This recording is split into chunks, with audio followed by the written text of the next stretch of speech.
الله الرحمن الرحيم. السلام عليكم ورحمة الله وبركاته. أهلا بحضراتكم في قناة اونتيو. النهاردة إن شاء الله هنتعلم إزاي تعمل بروتكشن أو باسورد لشيت الإكسل الخاص بيك عشان تقدر تحافظ عليه وتحافظ على المعادلات اللي فيه من إن هي مثلا ما تتمسحش أو يحصل فيها أي خطأ. على سبيل المثال زي ما حضراتكم شايفين ده شيت إكسل اللي قدامي، تمام، متكون فيه كثير من المعادلات وفيه زي المخزون والمبيعات والمشتريات ومردات المبيعات ومردات المشتريات والعملاء والموردين والمسحوبات المستلم من العملاء والمدفوع للموردين. انا لو جيت دخلت مثلا على اول حاجه الانفنتوري اللي هو المخزون، تمام، زي ما حضراتكم شايفين انا دخلت على شيت المخزون، تمام. دلوقتي في شيت المخزون انا عندي حاجات انا بعمل لها داتا انتري وحاجات هي كده كده بتشتغل اوتوماتيك بالمعادلات المفروض ان هي تسمع اوتوماتيك. على سبيل المثال لو انا جيت اضيف منتج جديد 7، تمام، وليكن منتج كيا، ده اسم الصنف وانا ضفت له كود الصنف الخاص بيه ورحت ضايف الكمية وليكن 30 وقيمتها القيمة مثلا وليكن 50,000. شايفين حضراتكم ايه اللي حصل؟ رصيد اخر المدة، رصيد اخر المدة سمع اوتوماتيك برقم ومتوسط سعر الوحدة وقيمة المخزون. يعني هنا معنى كده ان في معادلات، حتى لو وقفت على الخلية دي هلاقي فوق في الفورمولا بار في معادلة، نفس الكلمة لو وقفت على الخلية اللي جنبها هلاقي في معادلة، تمام، ورصيد اخر المدة وحركة الفترة من وارد ومنصرف فيها معادلات. طيب انا دلوقتي خايف مثلا لو جه حد مثلا نيو يوزر او لسه مستخدم، يعني لسه مستخدم جديد، حب يعمل داتا انتري للبيانات جديده، تمام، وراح جه على سبيل الخطا مثلا ما خدش باله وراح كتب مثلا رقم هنا اهو، يعني مثلا كتب المنتج رقم 8 واسم المنتج والكميه وما خدش باله وراح كتب القيمه مثلا هنا اهو، تمام، او كتب القيمه عادي هنا اهو، تمام، وجه هنا اهو وراح مسح غصب عنه، ما خدش باله ان هو مثلا يعدل في رقم وراح مسح غصب عنه. كده المعادله اللي فوق اتمسحت، يعني زي ما احنا شايفين الفورمولا بار فاضي مش زي السيل اللي فوقيه. طيب وراح ما عملش اندو وراح عمل سيف على كده من غير ما ياخد باله، كده المعادله باظت. طيب انا دلوقتي المفروض اعمل ايه عشان احافظ على المعادله دي؟ اول حاجه نعمل بس كنترول زد عشان نعمل اندو، تمام، هو كده رجع معايا المعادله شغال عادي لو كنت الرقم هنا اهو. طيب فانا دلوقتي عايز اعمل باسورد للشيت ده عشان احافظ عليه. اول حاجه الشيت ده طبعا فروم رايت تو ليفت، يعني من اليمين للشمال، فباجي ما بين الكولم اللي هو الاي والرو رقم 1، السهم اللي فوق منهم ده بروح دايس عليه. لما دوست على السهم هو عمل لي سيلكت كل الخلايا اللي في الشيت، تمام، وراح جايب الماوس دايس رايت كليك مختار فورمات سيلز وراح جاي مختار بروتكشن. ظهر لي خانتين، اول خانه فيها اللوجد تاني خانه مكتوب فيها هيدن. اللوجد دي اللي هي الخاصه بان انا عايز اقفل كل الخلايا اللي معمول لها سيلكت، بما ان انا عامل سيلكت اول للشيت فكل الخلايا تعتبر دلوقتي مقفوله بحيث لما اجي اعمل لها بروتكت مش هقدر اعمل فيها اي تعديل. طيب وهيدن، هيدن دي بتخفي لي اي معادلات بتظهر في الفورمولا بار او القيم نفسها، ونعملها سيلكت مفيش مشكله عشان اوري لحضراتكم الاوبشن ده بيعمل ايه وممكن بعد كده نلغيه عادي. وراح دايس اوكي، تمام، كده احنا عملنا للشيت ده كله لوجد وهيدن. طيب عايزين نعمل له بروتكت بقى، نروح جايين من قائمه فيو ومختارين بروتكت شيت. ظهر لنا المربع ده في ان احنا ممكن نعمله بباسورد، نكتب باسورد، او ممكن من غير باسورد نعمل له بروتكت عادي جدا من غير باسورد. هنجرب من غير باسورد وندوس اوكي. كده دلوقتي الشيت ده معمول له بروتكت. لو جيت ادخل داتا انتري هنا اهو، شايفين حضراتكم الرساله اللي ظهرت لي دي؟ طب اجرب هنا اهو، تمام، كده الشيت ده اكملنا انا عملت سيلكت اول لكل الخلايا، عملت لها لوجد ورحت جاي على قائمه ريفيو عملت لها بروتكت، فهو راح السيل عامل بروتكت لكل الشيت. طيب لو عايز الغيها اروح جاي عامل ان بروتكت شيت، كده عملت ان بروتكت شيت. طيب انا في جزء عندي عايز هو داتا انتري يعني مش معمول له فيه لوجد، والجزء اللي انا عايز احافظ عليه هو كده كده معمول له لوجد اللي هو من اول حركه الفتره من وارد ومنصرف لحد اخر الشيت. طب انا الجزء ده عايز الغيه واخليه ان لوجد، بروح اعمل ايه؟ بروح اعمل سيلكت على الجزء اللي انا مش عايز اعمله لوجد، تمام، واروح دايس كنترول شيفت سهم لتحت، كده جاب لي كل الخلايا المحصوره ما بين الكولم اي لحد الكولم اتش، وراح جاي دايس رايت كليك مختار فورمات سيلز بروتكشن وراح لاغي علامة الصح من على اللوجد. تمام، والغي كمان علامة الهيدن عشان نشوف الفرق بين الهيدن والان هيدن. تمام، وراح دايس اوكي، وراح دايس في حته كده، وراح دايس كنترول سهم لفوق بيطلع على طول. انا ضروري دوست كنترول شيفت سهم تحت. هي شيفت بتعمل سيلكت، لو جيت دوست شيفت سهم يمين سهم شمال عفوا زي ما حضراتكم شايفين بيعمل سيلكت، دوست سهم تحت بيروح نازل سهم تحت. تمام، طيب كنترول ايه وظيفتها؟ كنترول انها لو دوست على الكنترول سهم لتحت زي ما حضراتكم شايفين بتجيب لي اخر الشيت كله، او كنترول سهم شمال بتجيب لي اخر شيت من ناحيه الشمال او من ناحيه اليمين، او كنترول سهم فوق تروح طالعه لي فوق على الشيت زي ما حضراتكم شايفين.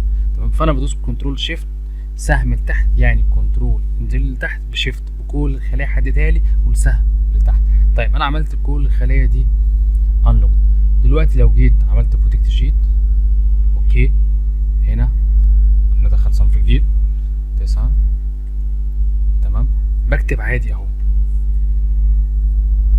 طيب لو جيت هنا مرضيش يستقبل مني اي مدخلات، ليه؟ لان الخلايا دي معمول لها لوكد زي ما عملنا في اول شيت لوكد وما عملناش انلوكد ليها. طيب شايفين حضراتكم لو جيت وقفت على الخليه جي 12 ظهر لي في الفورمولا بار اهو الرقم اللي فيها، نفس الكلام هنا اهو ظهر لي في الفورمولا بار. طب لو جيت على الوارد مفيش حاجه ظاهره.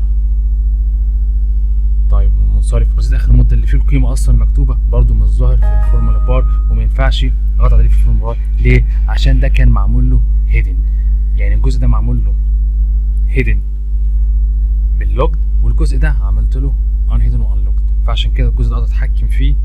انا ادخل داتا انتري عادي جدا اللي هو اصلا الشغل متعرف عليه، وهنا ما اقدرش اتحكم فيه عشان انا اعمل لوجد عشان احافظ على الشغل. لو جينا نعمل الموضوع ده في شيت تاني، نرجع لقائمه هوم ونخش وليكن على السيلز.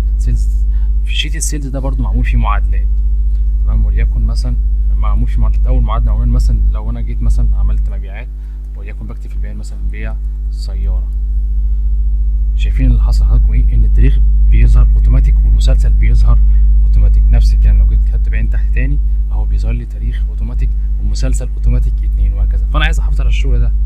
ونفس الكلام اللي هو كود العميل، وانا مدخل كود العميل ظهر لي اسم العميل. طيب كود الصنف وليكن رقم 5 ظهر لي اسم الصنف، وراح كاتب الكميه اللي انا جبتها منه والسعر، ويظهر لي الاجمالي اوتوماتيك. فانا هنا عايز اعمل بروتكت للشيت ده، نفس الكلام وراح اعمل سيلكت اول، رايت كليك فورمات سيلز بروتكشن لوجد زي ما هي، مش لازم هيدن دي كده بتخفي المعادلات، ملهاش لازم ان انا اخفي المعادلات او اخفي القيم، فخليها لوجد فقط. تمام، وراح دايس اوكي. كده الشيت كله بقى لوجد. طيب ايه اللي انا عايز اتحكم فيه كداتا انتري؟ ان البيان ما يبقاش معمول له لوجد ولا كود العميل، لان انا بدخله مانيوال. بروح دايس كنترول شيفت سهم لتحت، عامل لي سيلكت اول لكل الخلايا اللي ما بين الكولم اتش واي، وراح اعمل فورمات سيلز، وراح لاغي اللوجد، وراح دايس اوكي، وادوس في اي خليه كنترول سهم فوق عشان اطلع تاني. تمام، ايه تاني اللي بدخله مانيوال؟ كود الصنف، وراح دايس شيفت كنترول سهم لتحت، وراح لاغي اللوج من على الخلايا دي. اوكي، وراح دايس كنترول سهم لفوق عشان اطلع تاني. والكميه والسعر انا برضو بدخلهم مانيوال، فراح اعمل كنترول شيفت سهم لتحت، رايت كليك فورمات سيلز، وراح لاغي اللوج، وراح دايس اوكي ونطلع فوق تاني. تمام، كده في بعض الخلايا معمول لها لوج وفي بعض الخلايا معمول لها انلوج.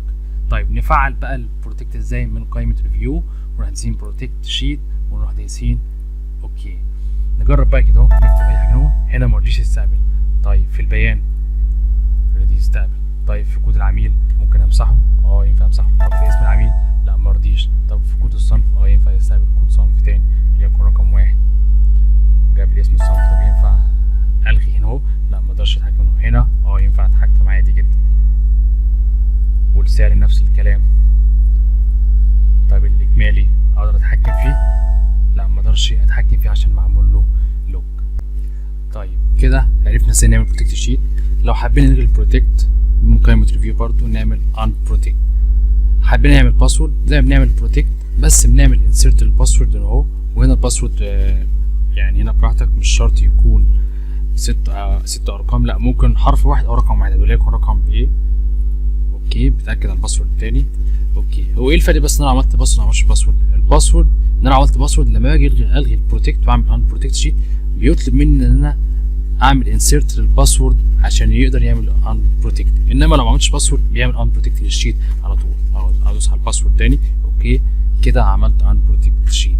في حاجه اخيره، لو انا جيت اعمل بروتكت شيت زي ما انتم شايفين في هنا ايه allow all users of this worksheet to، يعني ايه اللي انت عايز تسمحه للمستخدمين ان هم يقدروا يتحكموا فيه في الشيت حتى لو الشيت معمول له بروتكت. بيبقى دايما هو متعلم على select locked cells و select unlocked cells، يعني بيقول لك المسموح لك لو الشيت معمول له بروتكت ان انت تقدر تعمل select للخلايا فقط. طب لو جيت عملت بروتكت اوكي تمام، ممكن اقدر اعمل select لكل الخلايا. طيب لو انا جيت مثلا كتبت وليكن بيان كبير كده اهو زي ما انتم شايفين، اوكي البيان شايفين حضراتكم مش ظاهر كله ان هو كبير. طب عايز اعمل فورمات للكولم، لو جيت اعمل فورمات للكولم مش راضي يستجيب معايا. ليه؟ لان انا ما حددتلوش في البروتكت شيت ان انا عايز اعمل فورمات للكولم، فاروح عامل ان بروتكت شيت. لما اجي اعمل بروتكت شيت هنا بقى ببتدي اختار الاوبشن اللي انا عايز اسيبه لليوزر متاح ليه لو شيت معمول له بروتكت، بسيب اول اتنين وبختار برده ممكن يعني احسن حاجه مطلوبه ان هي في شيت تبقى متاحه لليوزر وبرده مش هيقدر يلعب في الشغل او يبوظ حاجه في الشغل، ان انا اعمل سيلكت فورمات سيلز، فورمات كولمز، فورمات روز، ويوز اوتو فلتر. في بعض الاوبشن التاني ممكن حضراتكم تتعرفوا عليه، كل واحد حسب احتياجه في الشغل، بس دول يعتبروا الخاصين بالشيت ده ان هو متاح ليه ان هو يتحكم في الاوبشن ده، الباقي مش هيأثر معاه ومش هيفيده في الشغل. واروح دايس اوكي كده اهو الشيت ده معمول له بروتكت. برضه لو جيت اكتب اسم العميل اهو مش راضي يستجيب، بس هنا ممكن اعمل فورمات للكولم كده اهو. شايفين حضراتكم كده الكولم قدرت اتحكم فيه. نفس الكلام في الرو ممكن اتحكم فيه تمام. الاول لما كنتش عملت سيلكت للاوبشن ده ما كنتش قدرت اتحكم فيه. وبكده نكون انتهينا من درس النهارده، اتمنى من حضراتكم تكونوا استفدتم، ولو في حد عنده اي استفسار يا ريت يشرفنا بالتعليق على الفيديو وان شاء الله هنرد عليه. ولو عجبكم الفيديو يا ريت تعملوا لايك وما تنسوش تعملوا سبسكرايب للقناه عشان تتابعوا دروسنا اول باول، وان شاء الله نشوفكم في حلقه جديده. والسلام عليكم ورحمه الله وبركاته.